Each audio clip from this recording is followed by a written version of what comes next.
bienvenidos nuevamente a otra entrega de esta serie de, material audiovisual que queremos compartir con todos ustedes gracias al apoyo de la UNODC, gracias al apoyo de las colegas presentes. Hoy tenemos a Susana Saavedra de la Fundación Construir y tenemos a Karina, que ya nos acompañó anteriormente en el anterior webinar. El día de hoy estamos haciendo una reflexión, un debate sobre el tema de la realidad del encarcelamiento por drogas en Bolivia y la región.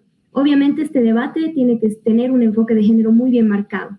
Así que, bueno, sin más preámbulos, presentarles a nuestras invitadas del día de hoy. Muy buenas noches, Susana Saavedra. Ella es directora de la Fundación Construir, es abogada especialista en temas penitenciarios. Buenas noches, Susi. Buenas noches, Patricia, Karina. Un saludo al equipo de Acción Semilla y muchas gracias por la invitación a este espacio. Muchas gracias. De igual manera, darle la bienvenida a Karina. Muy buenas noches. Ella es abogada, especialista también en temas penales. Ella está por ahora representando al colectivo de Mujeres por mi Vida, que es un colectivo con el que hemos estado trabajando bastante duro para tratar de dar algo de apoyo al Centro de Orientación Femenina de Obrajes en todo este tiempo de pandemia. Muy buenas noches, Cari. Muy buenas noches, Patricia. Muy buenas noches, Susana. Gracias por la invitación a la Fundación Acción Semilla. Muy bien. Gracias, chicas, a ustedes por asistir, por abrir debates sobre este tema que es muy importante. Ceder, por favor, la palabra por ahora a Susana Saavedra para que nos explique un poco cuál es el abordaje y cuál es la visión que ella tiene sobre este tema que es tan importante tocarlo ahora en Bolivia.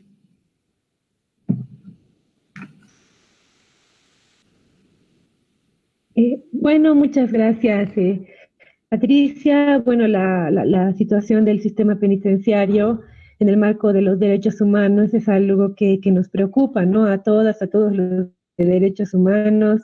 La Fundación Construir desde hace más de 10 años viene monitoreando esta situación a partir de su observatorio de acceso a la justicia penal y vemos que, bueno, el Bolivia es realmente preocupante, ¿no? Y voy a compartir con ustedes algunos datos que nos ha dado el régimen penitenciario.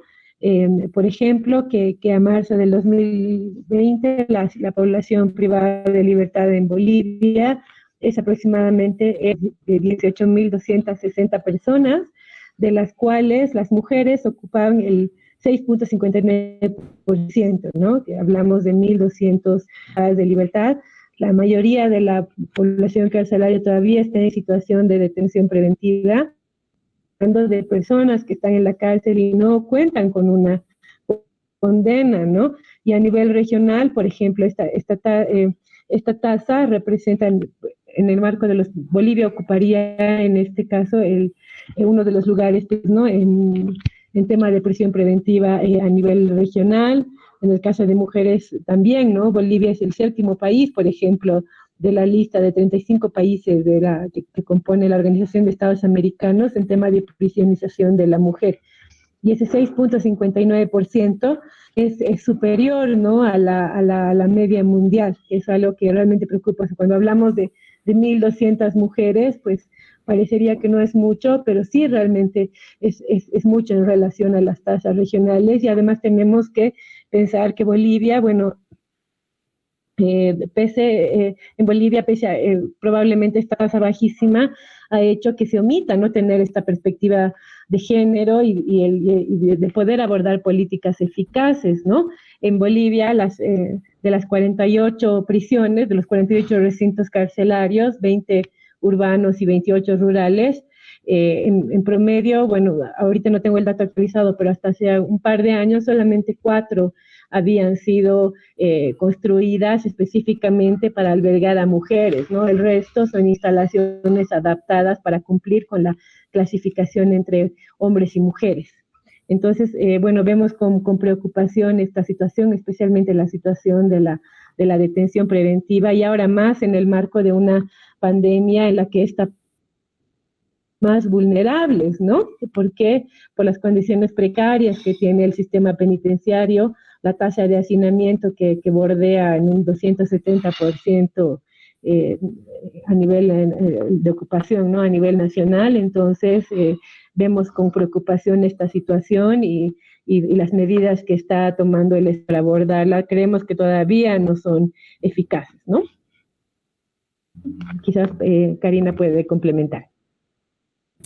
Sí, en este tiempo de pandemia, la situación de las privadas de libertad ha empeorado en sus derechos humanos. Los derechos humanos, pues, siempre están ligados al acceso a la justicia, al debido proceso en las diferentes etapas que tienen las privadas de libertad.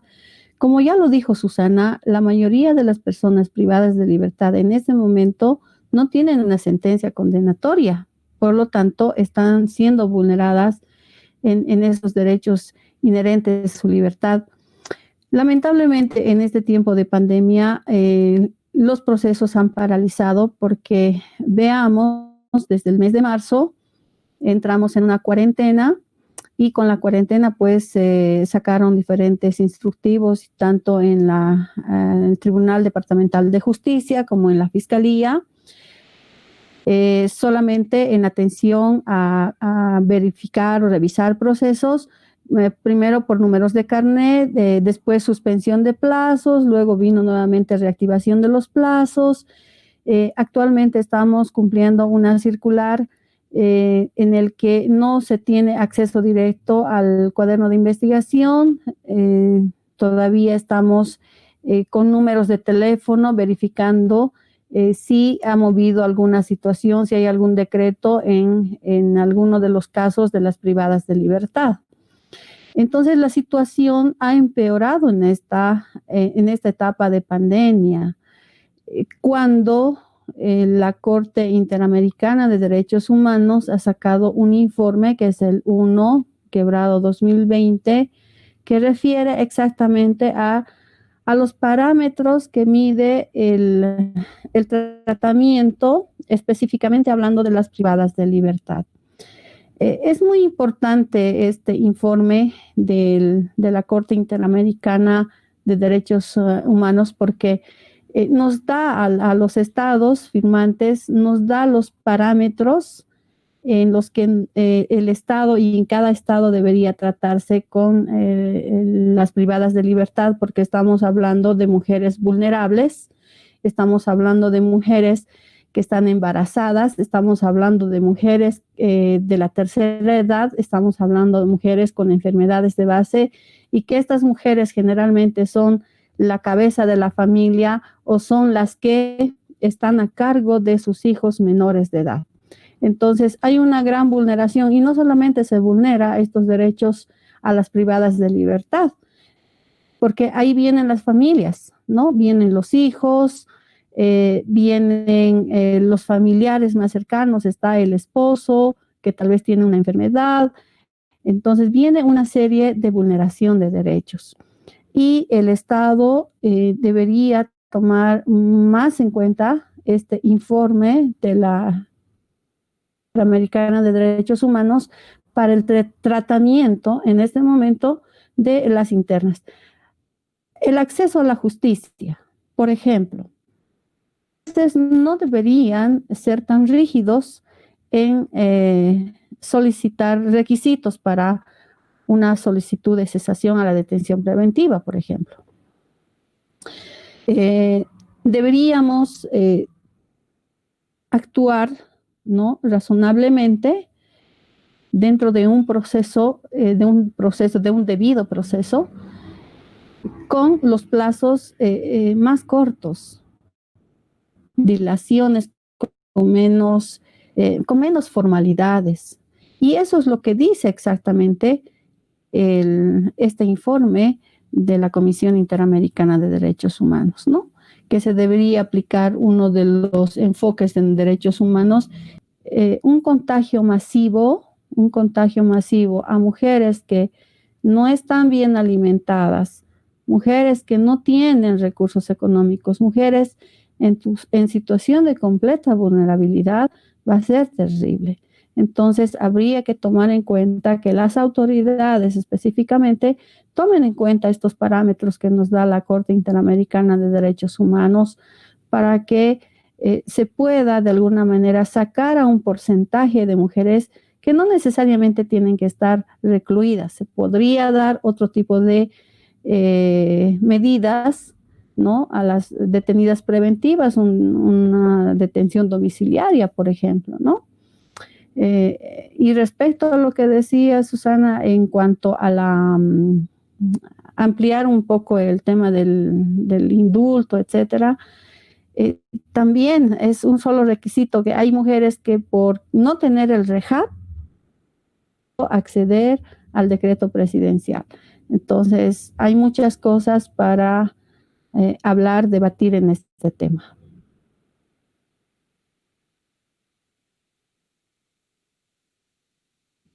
Así es. Muchas gracias a las dos por su participación y efectivamente toda esta temática que ahora estamos tocando nos despierta nuevas preguntas, ¿no? Y nos también abre los ojos a ciertas situaciones y ciertas realidades. Una, por ejemplo, que es justamente lo que ustedes hablaban, ¿no? De la ampliación del indulto y finalmente cuál es el alcance del indulto en el momento en el que se lanza, ¿no? Actualmente podemos ver que el alcance del indulto no es tan grande como se podría, y específicamente en el tema de drogas, por ejemplo, quisiera saber, me gustaría saber cuál es su opinión sobre cómo debería aplicarse, pues que el tema de drogas no está incluido dentro del indulto, ¿no? Está incluido mujeres ancianas con enfermedades de base o mujeres embarazadas o mujeres que tienen, bueno, hablando de género, ¿no? Dependientes a su cargo, pero por ejemplo no dice absolutamente nada de mujeres y ley 1008 y entendemos que justamente ese es un sesgo dentro de lo que es el alcance del indulto. No sé si podríamos empezar por Susana. ¿Qué piensas tú respecto del indulto y de las mujeres privadas de libertad por delitos de drogas? Bueno, querida Pati, en relación al indulto, bueno, como tú bien sabes, somos parte de una misma plataforma, la Plataforma Ciudadana para el Acceso a la Justicia y los Derechos Humanos. Como tú recordarás, nosotros el 27 de marzo, ¿no?, hicimos un primer pronunciamiento público y petición al Estado demandando que exista un indulto con enfoque de género, un indulto que no repita quizás las barreras que han puesto otros decretos, ¿no?, que han ido en la misma línea, sobre todo en orden a los delitos. Posteriormente, cuando ya tuvimos acceso a un primer borrador de este decreto que estaba tratando, en su momento, bueno, manifestamos a partir de cartas públicas que fueron enviados al órgano ejecutivo, al Ministerio de Justicia, al Ministerio de la Presidencia, al Ministerio de Gobierno, a varias instancias, observando el contenido de este indulto por su carácter restrictivo, ¿no? Y en ese entonces el tema de 1008 también fue una de las observaciones, ¿no? Porque si bien se daba un indulto y una amnistía, se excluía, por ejemplo, a personas sentenciadas por delitos de la ley 1008, cuya pena supere los 10 años. Y tú sabes muy bien, que has venido estudiando esto, que la mayoría de las penas, inclusive en muchas situaciones de microtráfico, las penas son altísimas, ¿no? Superan por mucho, ¿no?, los 10 años, la mayoría está por encima de eso. Entonces, llamamos la atención al Estado de que al momento de dictar estas medidas no toma en cuenta la evidencia que existe, ¿no? En la estadística del propio sistema penitenciario, del Ministerio de Justicia tiene acceso a los datos del censo carcelario, por ejemplo, que se ha hecho el año pasado, el 2019, que hasta ahora no se ha publicado, pero podría ser realmente una buena base para poder considerar un indulto que tenga que realmente tenga un impacto en el descongestionamiento, que es lo que se estaba buscando, ¿no?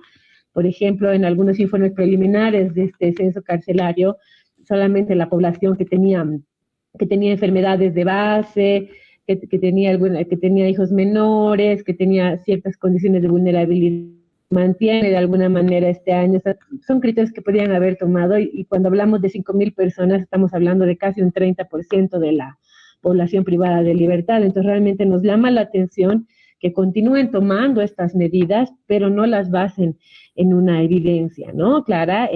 Otro criterio podría haber sido, sin ninguna restricción de delitos, a mujeres que tengan hijos en las cárceles, ¿no? Porque si bien los últimos años el Estado ha estado tomando medidas para que no existan niños en las cárceles, todavía alrededor de 117 menores, de acuerdo a datos que dieron en el sistema penitenciario, conviven, ¿no? En las cárceles con sus hijos, ¿no? De entre 0 y 6 años. Entonces, para tomar estas medidas, creo que el Estado tiene que basarse en la evidencia, tiene que tener indudablemente un enfoque de género y sobre todo un enfoque de derechos humanos, ¿no?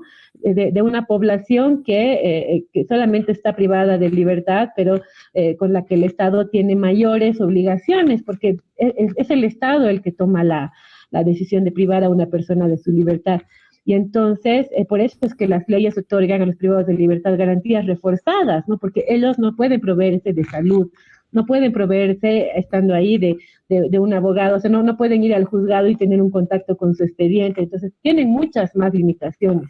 Y por eso el Estado tiene una doble obligación, ¿no? Con esta población de poder garantizarles todos los derechos. Y en el marco de la pandemia aún más, porque estamos hablando de derechos elementales, ¿no?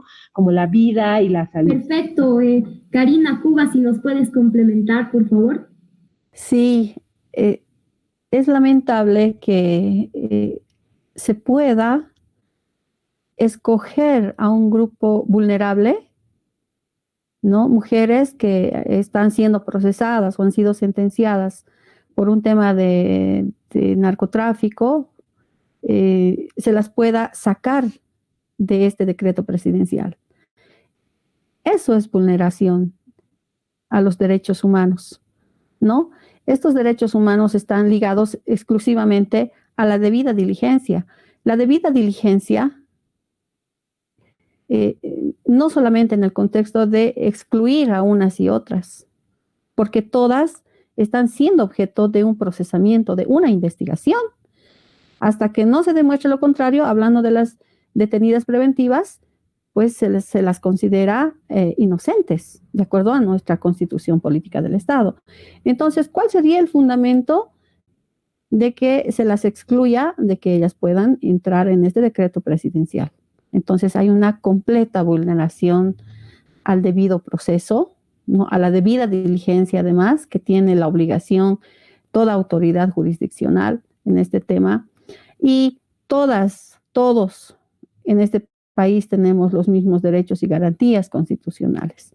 Por lo tanto, considero que debería ampliar este decreto presidencial y además ver la situación de cada mujer es tan diferente en el centro de orientación femenina, ¿no? Cada mujer tiene sus propios problemas, tiene un proceso diferente a la otra. Entonces, el Estado no está dándoles las garantías que debería darles, no está protegiéndolas, porque ver un proceso con una perspectiva de género significa que vas a ver que esa persona es vulnerable, que esa mujer tiene una carga extra encima, que tiene menos posibilidades de salir que una persona que es un varón. Entonces, si vamos a enfocarnos en esa perspectiva, en esa visión de género, entonces tenemos que ver todas estas cosas pequeñas que incluyen ser una mujer, ¿no? Una mujer privada de libertad, una mujer que todavía, estando privada de libertad, tiene la obligación de todavía cuidar a sus hijos. Una mujer privada de libertad que tiene la obligación de generar algún recurso económico para sustentar a su familia, ¿no? Entonces son varios aspectos que se deberían tomar en cuenta, porque hablando del indulto y la amnistía del decreto presidencial, máximo han accedido 11 internas, por lo que me han informado en el COF. De las 11, ni siquiera las 11 han accedido a este beneficio. Entonces, es casi nada. Entonces, tendría el Estado, mediante los operadores de justicia, un poco ser más accesibles en cuanto a los requisitos que ellos están pidiendo para una cesación a la detención preventiva o que se amplíe este indulto, este decreto presidencial y de cualquier forma, con cualquier decreto, con cualquier disposición que tenga cualquier autoridad, una mujer podría obtener su libertad bajo condiciones que le imponga un juez. Entonces, estamos arriesgando la vida de varias mujeres dentro del penal, ¿no? Por un solo requisito. Entonces, eso sí se llama vulneración a los derechos humanos, vulneración al debido proceso, acceso a la justicia.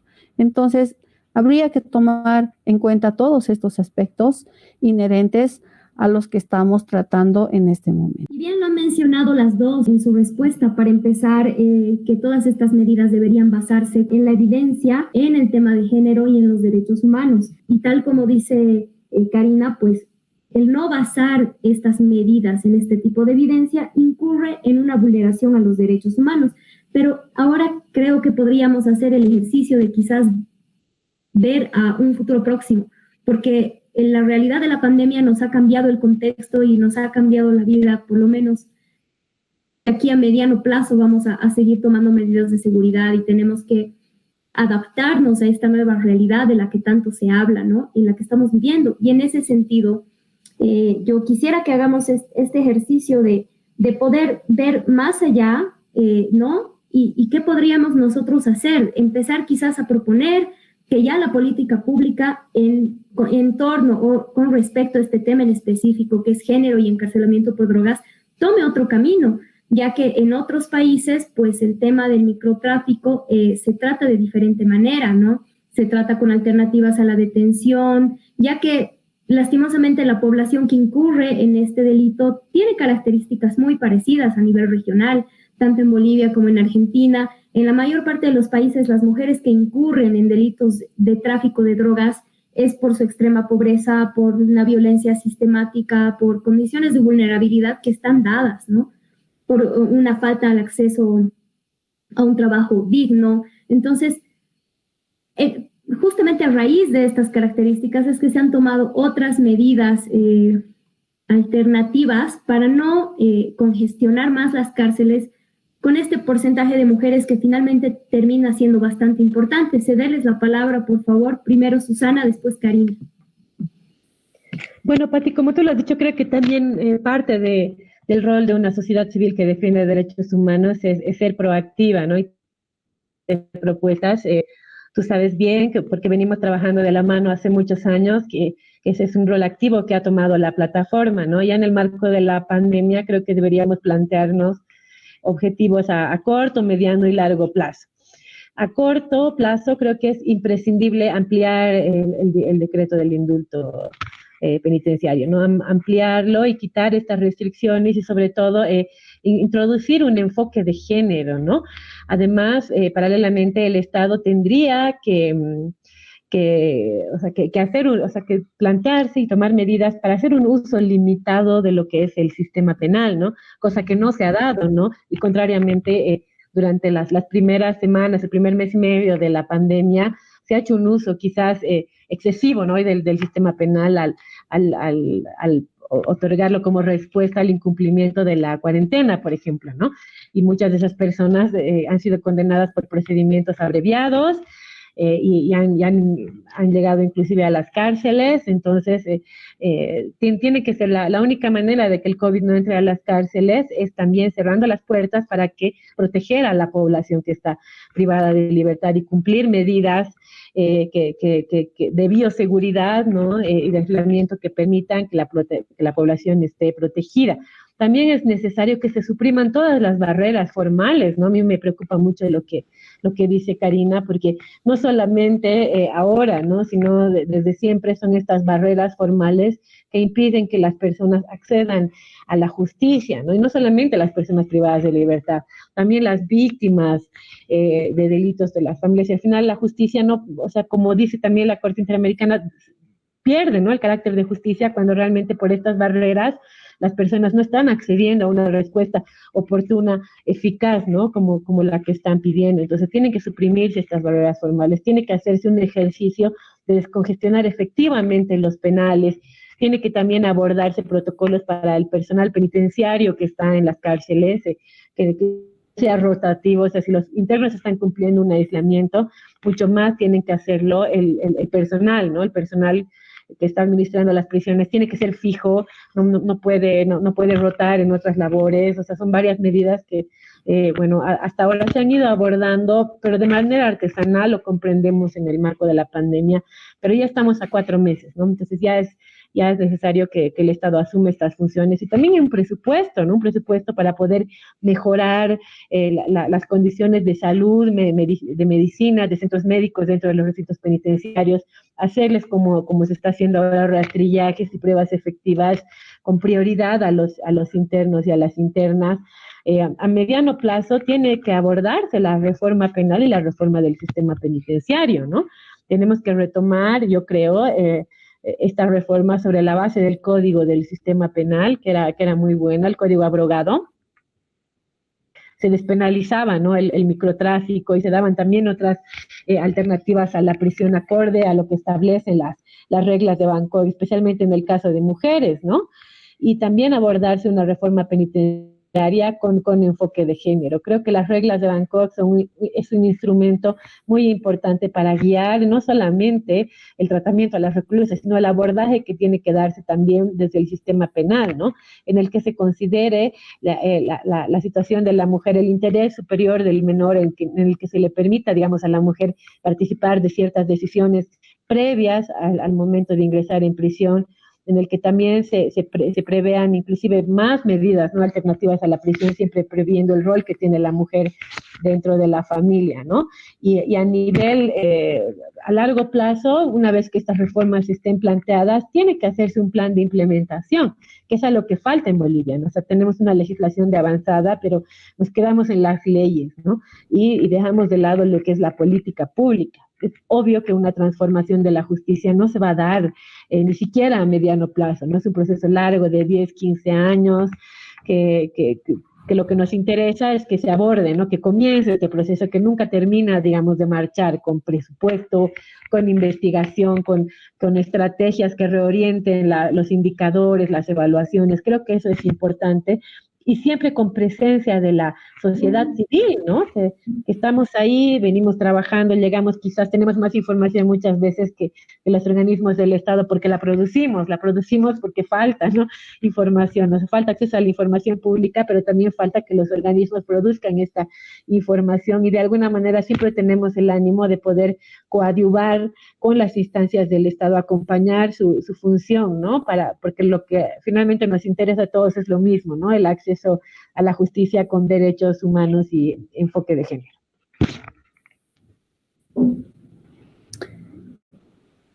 Patricia, Susana, que la forma más eficaz para sacar a las internas de cualquier centro penitenciario es una ampliación del decreto presidencial, un indulto, amnistía. No hay otra forma, porque podría acceder mucha gente a este beneficio si se podría clasificar a la población con menos requisitos, menos edad, clasificarlas, ¿no? El enfoque de género es tan importante. El enfoque de género tiene que entrar a la ley 1008. No se puede seguir tratando cuando ya las leyes, jurisprudencia internacional protege los derechos de las mujeres privadas de libertad. No se puede en este momento aplicar una ley donde no se sostiene con la perspectiva de género. En todas las legislaciones se están aplicando este sistema con visión, perspectiva de género, ¿no? Pero tenemos una ley 1008, que definitivamente se ha olvidado del tratamiento de las sanciones respecto a las mujeres. Entonces, yo considero también que lo más importante en este momento que estamos atravesando una pandemia, COVID, lo más eficiente sería que haya una ampliación del decreto presidencial, de un indulto, amnistía para las privadas de libertad, sin exclusión. Y el otro tema es que las autoridades cumplan con estas reglas, las reglas de Bangkok. Las Naciones Unidas, pues, ha dado 70 reglas para las privadas de libertad, las reglas de Bangkok. Estas reglas de Bangkok no son, pues, un simple discurso de las Naciones Unidas. Nosotros nos debemos a todo lo que disponga las Naciones Unidas respecto al tratamiento de personas privadas de libertad, menores de edad, niñas, niños, adolescentes, mujeres enfermas, etc.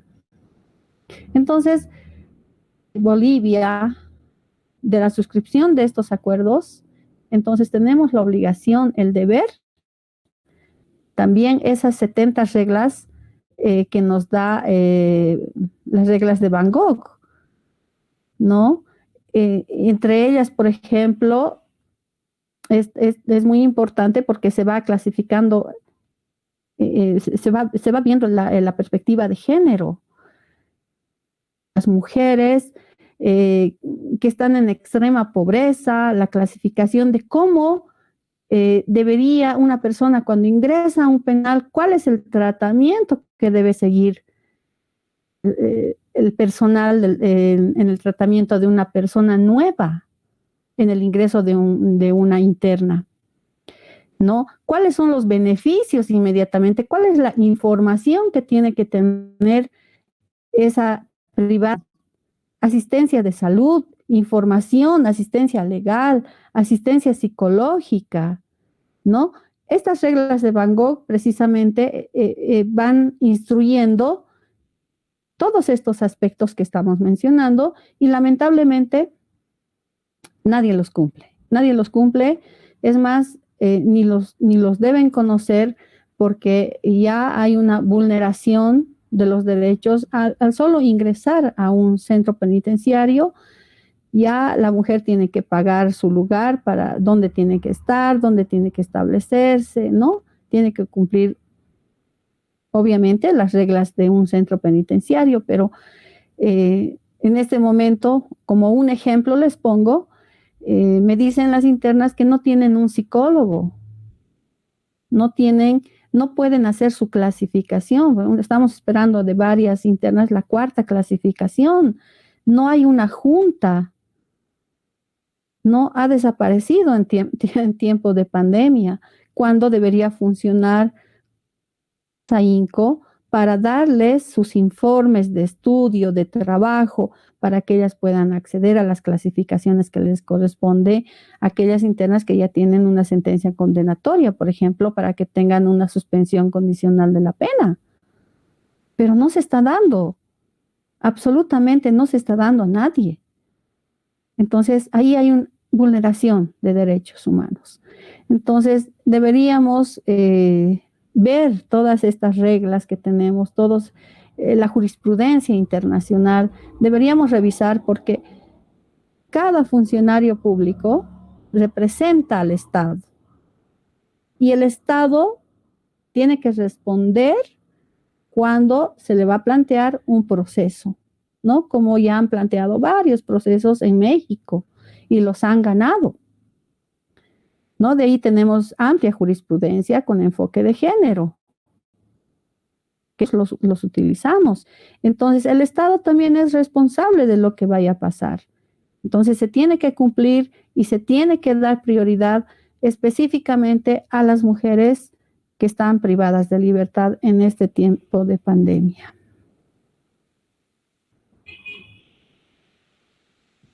Y exactamente como ustedes lo mencionan, ¿no? Hay algunos puntos que se deben tomar muy en cuenta para, no solamente para encaminarnos en una reforma penitenciaria, como dice Susana, sino para empezar a dar un tratamiento y una aplicación a los derechos humanos de las mujeres privadas de libertad por delitos de drogas desde un marco que nosotros ya teníamos, como Susana decía, ¿no?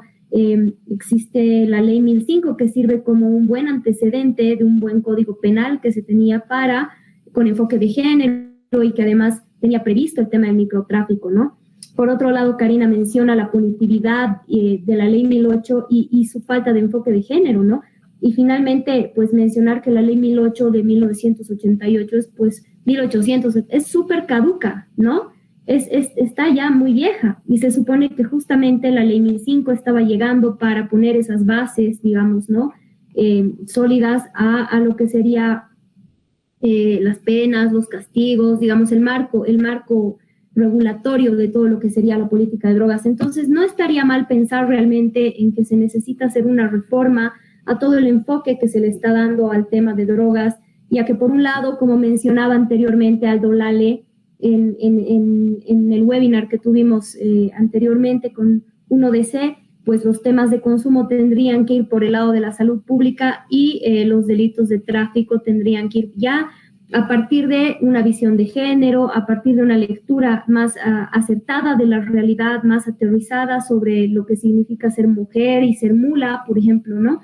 Entonces, evidentemente queda todavía mucho trabajo, no solamente por parte de nuestras organizaciones que trabajan tanto con el Estado como la sociedad civil y cooperaciones, pero también queda pues un Estado enorme, un trabajo enorme en términos de voluntad política, ¿no? Y es ahí donde la sociedad civil tiene que, pues primero, informarse, ¿no? Y segundo, hacer respetar su derecho. Básicamente sería eso, ¿no?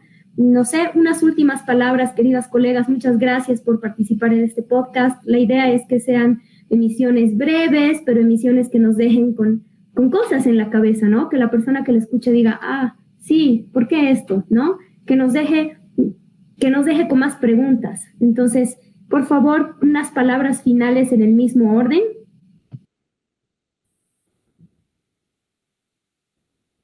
Bueno, no, yo simplemente agradecer la invitación. Creo que, como dices, es muy importante promover el debate público porque ponemos en la mesa, ¿no? Los problemas, los difundimos y creo que es importante, es un punto de partida para comenzar a pensar en soluciones, ¿no? Entonces, desde nuestra parte, pues siempre predispuestos a participar y bueno, y a sumar esfuerzos sobre todo, ¿no? En este proceso que nos convoca a nosotros, quienes defendemos los derechos humanos de las personas privadas de libertad.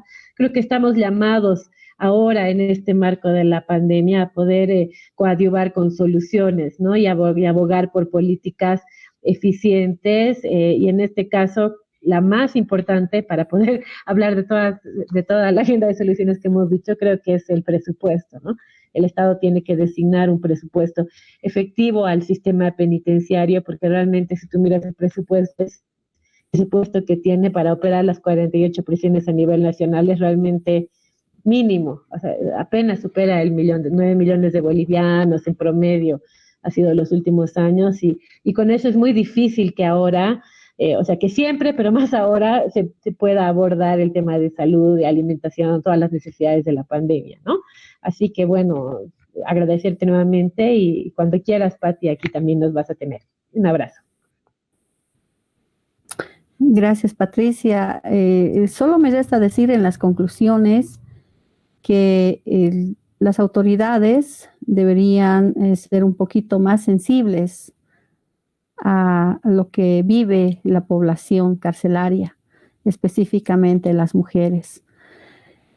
Y bueno, espero que este pequeño debate llegue a alguien que pueda ayudar con algún asesoramiento, alguna situación de esas, entender el sistema carcelario en el que vive en este momento, las mujeres sufriendo mucho. Muchas gracias por la invitación, Patricia, y siempre prestos a colaborar con cualquier asesoramiento legal en temas carcelarios. Y bueno, solo nos resta seguir trabajando como personas que conocemos de cerca la realidad de las privadas de libertad. Gracias. Muchas gracias a ustedes dos por la apertura y porque sabemos que siempre podemos seguir trabajando en redes y porque finalmente si no es un trabajo en equipo no sirve, ¿no? Que es justamente lo que hablábamos antes de la grabación de esto. Si no hacemos un trabajo colaborativo, pues cada uno tira a su lado y así no sirve. Son años que venimos trabajando y yo les agradezco mucho la paciencia, la apertura y el interés genuino.